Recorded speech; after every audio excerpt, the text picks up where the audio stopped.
Prince Charles was greeted by schoolchildren during a visit to the British Muslim Heritage Centre in Manchester today. The Prince of Wales, 70, met members of the Muslim community and learned about the centre's program of education and community initiatives. While at the centre, which is celebrating its 10th anniversary, Charles told those gathered for the visit, "How important your communities are here in this country." Prince Charles has worked for many years to encourage interfaith dialogue and greater understanding between different religions, both in Britain and abroad. He made sure to wrap up against the cold for the trip, donning a long grey overcoat with his blue striped suit. The schoolchildren who greeted the heir to the throne smiled and held British flags as Prince Charles spoke to them outside the British Muslim Heritage Centre. While at the centre, the prince spoke with trustees, workers and representatives of local businesses and community groups. He said, "I've been so impressed by all the different initiatives and projects you run here and the difference you are making,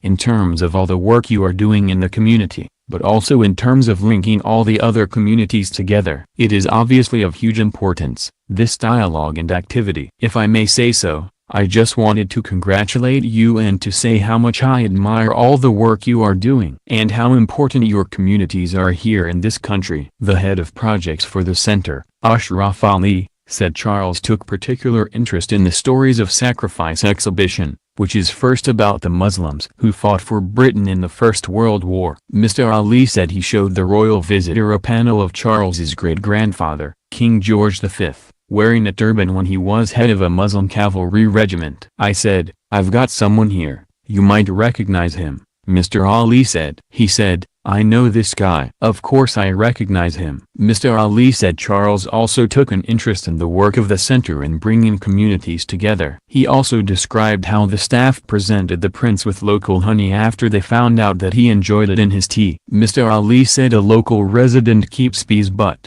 when the centre asked him if they could have some for the visit, he said it was the wrong time of the year. He said officials tracked down one of the man's customers who agreed to donate when she found out why they wanted it. This afternoon Prince Charles will travel to Wigan, visiting the old courts in the town centre, to learn about the building's restoration into a community arts centre. While there, he will meet participants from a variety of local arts projects before the tour moves to the Toffee Works. The visit is to celebrate 100 years of family-run William Santas & Co Limited's factory on the site, where it makes its most famous product, Uncle Joe's Mint Balls. Joint Managing Director John Winard told Rock FM he couldn't believe that the factory was going to be visited by a royal. He said, "I got a phone call about 3 to 4 weeks ago from the Lord Lieutenant's office saying Prince Charles would love to visit the factory. I couldn't believe it. I thought someone was playing a prank. But it was true, so it was great." Prince Charles' final visit will be to Wigan Little Theatre, where he will watch a short variety performance,